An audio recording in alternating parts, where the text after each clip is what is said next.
guys, welcome back to my channel. As you might already knowing that I am a new mom आणि मी आज तुम्हाला माझी room tour देणार आहे. मी माझ्या माहेरी आलेली आहे. हे माझं माहेरचं घर आहे आणि मी इथे मॅटर्निटी लीव्ह साठी आलेली आहे आणि ही रूम जी आहे या रूम मध्ये मी आणि राधिका असतो. सो ही बेसिकली मास्टर बेडरूम आहे या घराची. इथे माझे आई बाबा राहतात पण सो स्वीट ऑफ देम की अटॅच्ड वॉशरूम असल्यामुळे माझ्या कन्व्हिनियन्ससाठी त्यांनी ही रूम मला दिलेली आहे. सो मी या रूमची तुम्हाला टूर देणार आहे. So let's get started. So ही या रूमची एंट्रन्स आहे. एंटर केल्या हा एक कॉर्नर आहे. इथे मी योगा मॅट ठेवलेली आहे. ही योगा मॅट मी इथे मस्तपैकी पसरवते अशी आणि इथे मॉर्निंगला मिरर समोर थोडीफार स्ट्रेचिंग अँड एक्सरसाइज करते. 3 मंथ्स कंप्लीट झालेले आहेत सो थोडी एक्सरसाइज स्टार्ट केलेली आहे. नंतर हे स्लायडिंग वॉर्डरोब्स आहेत. बेड मोठा full size king size bed आहे. मोर दॅन इनफ आहे आमच्या दोघींसाठी ऍक्च्युली हा. So let's first talk about this pillow.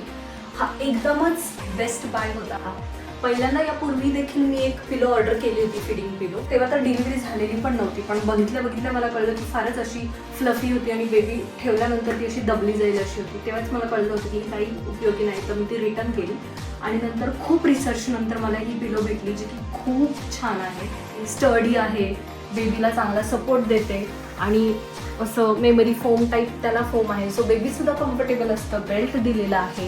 हा बेल्ट ॲडजस्टेबल आहे आणि खूप जास्त युजफुल झालेली आहे. आता माझं बेबी ऑलमोस्ट 3.5 महिन्यांची झालेली आहे. डिलिव्हरी झाल्यापासून मी यूज करते आणि दिवसातनं मला खूप जास्त टाइम ते यूज होतं. सो बेस्ट प्रॉडक्ट आहे. नंतर आपण बोलूया या बॅग्स विषयी.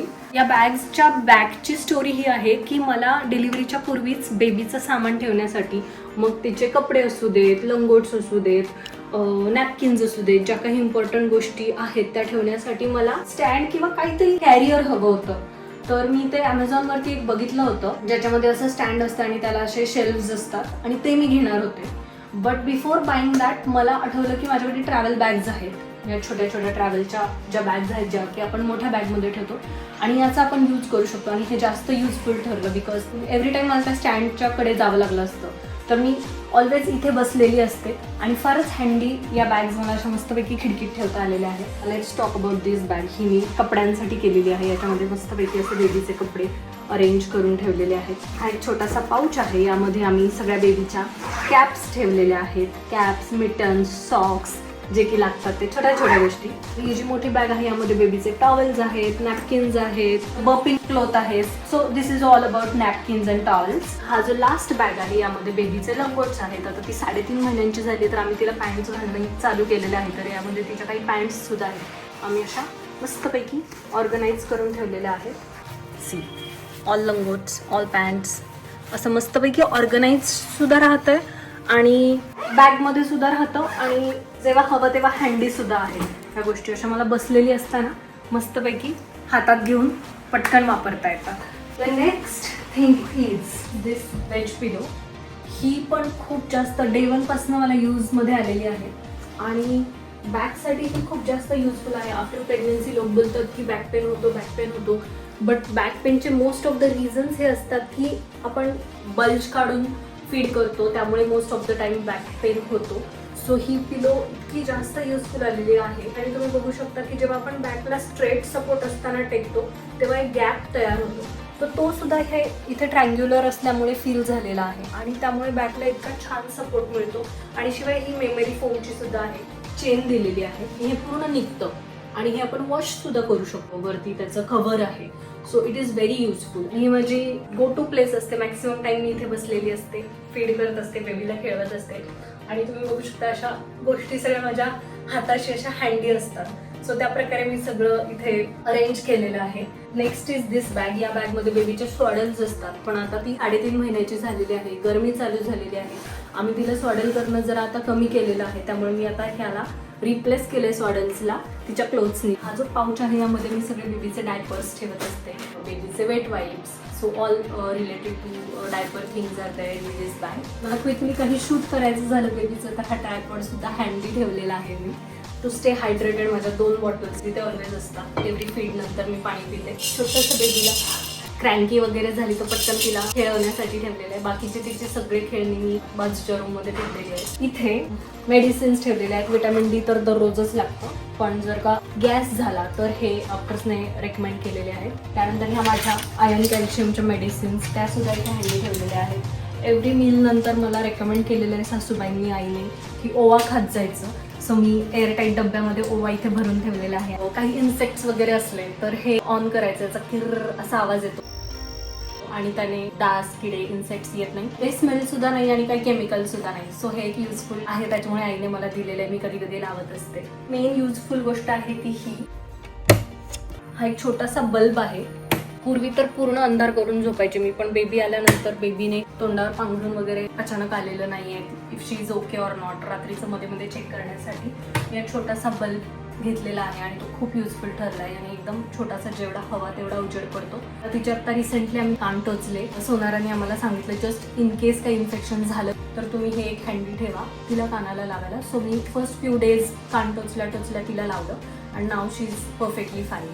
त्यानंतर क्विकली काही नोट डाऊन मला करायचं असेल तर मी डायरी आणि पेन ठेवलेला आहे. मला काही कन्सेप्ट वगैरे आठवली, काही शूट वगैरे करायचं असं वाटलं मी पटकन लिहून ठेवते. अशा मस्तपैकी माझ्या लेफ्ट आणि राईट हँडला माझ्या मॅक्सिमम लागणाऱ्या गोष्टी अशा अरेंज करून ठेवलेल्या आहेत. Let's talk about ventilation. या 2 विंडोज आहेत आणि क्रॉस व्हेंटिलेशन होतं. खूप छान इथे हवा खेळती राहते. मला स्टार्ट झालेला आहे, पण मला अजून सुद्धा फॅन सुद्धा लावावा लागला नाही. AC सारखी हवा मस्तपैकी येते. त्याच्यावर गावाकडे असल्याचा हा फायदा. खूप सारी झाडी आहेत खाली आणि मस्तपैकी हवा येत राहते. ड्रेसिंग सेक्शन आहे, मिरर, आणि यामध्ये सगळ्या ह्या आईच्या वस्तू आहेत. यातलं काहीच माझं नाही आहे. माझं आता स्किन केअर वगैरे सगळं खूप कमी झालेलं आहे. सगळा टाइम बेबीकडे आहे, त्यामुळे माझ्या थोड्याफार गोष्टी मी इथे ठेवलेल्या आहेत. And yes, so this is all about this room. One more thing, if you look at this corner, हा एक खूप स्पेशल कॉर्नर आहे मेमरीजचा आमच्या. यामध्ये सगळे जुने फोटोज आहेत. माझ्या आई बाबांचा फोटो आहे. हा ऑलमोस्ट आय थिंक लग्न झाल्यानंतरचा त्यांचा नवीन लग्नानंतरचा फोटो असेल. त्यानंतर त्यांच्या बाजूचा जो फोटो आहे तो माझ्या ताईचा आहे. ती काही महिन्यांचीच असेल, आय थिंक 1-2-3 महिन्यांची असेल तेव्हाचा फोटो आहे. तिच्या जस्ट बाजूला जो आहे ब्लू कलरचा तो माझ्या भावाचा फोटो आहे. आणि त्याच्या बाजूचा जो फोटो आहे तो माझा, मी जेव्हा मान धरायला लागलेली होते तेव्हाचा माझा उलटा पडलेला फोटो आहे. राधिका आता ऑलमोस्ट सिमिलर तशीच दिसते. आणि ते जे छोटासा टॉय आहे, हे जे बाजूचं टॉय आहे, हे सगळे आमचे लहानपणीचे टॉयज आहेत. इनफॅक्ट हा सुद्धा जो लॅम्प आहे, हा लॅम्प पण खूप जुना आहे. आणि माझ्या आईने अशा सगळ्या मेमरीज लहानपणीच्या अशा मस्तपैकी स्टोअर करून ठेवलेल्या आहेत. तिला काहीच फेकू वाटत नाही आणि ती अशा छान जपून ठेवत असते मेमरीज, आणि त्या तिने खूप छान प्रकारे स्टोअर करून ठेवलेल्या आहेत. तर हे खूप छान वाटतं मला आणि खूप मस्त वाटतं मला इथे माझ्या बेबीसोबत राहायला. Last thing is attached washroom, because of which आम्हाला ही रूम देण्यात आलेली आहे. या साईडला बेसिंक आहे. जस्ट इन केस मला क्विकली काही डायपर टाकायचे झाले तर आईने कचऱ्याचा डब्बा ठेवलेला आहे. हे शेल्फ इथे नव्हतं, मी आल्यानंतर हे ऍड केलं बिकॉज म्हणजे खूप सारे प्रॉडक्ट्स होते आणि ते इथे अजिबात नावात नव्हते. आईचं फक्त एवढंच होतं, आईचे जास्त काही प्रॉडक्ट्स नसतात. सो माझ्या ॲडिशनल प्रॉडक्ट्सला स्टोअर करण्यासाठी मी हे ॲमेझॉनवरनं ऑर्डर केलं आणि ते एक युजफुल ठरलेलं आहे. And yes, this is all about our washroom. In case मला बोर झालं होत तर नाही, ऑल द टाईम मी बेबीमध्ये ऑक्युपाईड असते, पण जस्ट इन केस कधी बोर झालं तर मी इथून खाली बघते आणि बघा इथनं आमच्या बागेचा जो काही व्ह्यू दिसतोय खूप सुंदर. आमच्या बाबांनी खाली झाडं लावलेली आहेत. हे जे शेवग्याचं झाड आहे हे तर झोपलेली असताना सुद्धा बेडवरनं पण दिसतं. सो मी इथे बसलेली असते, मस्तपैकी मला ग्रीनरीचा व्ह्यू दिसत असतो. आणि फीड करताना पण मॅक्सिमम टाइम मला खिडकी लावावी लागत नाही, कारण की पुढे आमची बाग आहे, जास्त काही विजिबिलिटीच नाहीये. Maximum time of the day मी माझा इथे पडलेली असते आणि तरी मला करमून जातं. सो असं आहे. This is all about my room, baby's nursery room you can call it. मला नक्की कमेंटमध्ये सांगा की तुम्हाला ही आमची बेबीची नर्सरी रूम किंवा आमची आत्ताची माहेरची रूम कशी वाटली. And if you would like to see entire home video, जर का तुम्ही बघण्यात इंटरेस्टेड असाल तर मी पूर्ण घराचा सुद्धा क्विक टूरचा व्हिडिओ करू शकते. सो मला कमेंटमध्ये नक्की कळवा की तुम्हाला ही रूम टूर कशी वाटली. तुम्ही पूर्ण घराची टूर बघण्यात इंटरेस्टेड आहात का. आणि yes, lots of love. See you in the next video. Bye bye.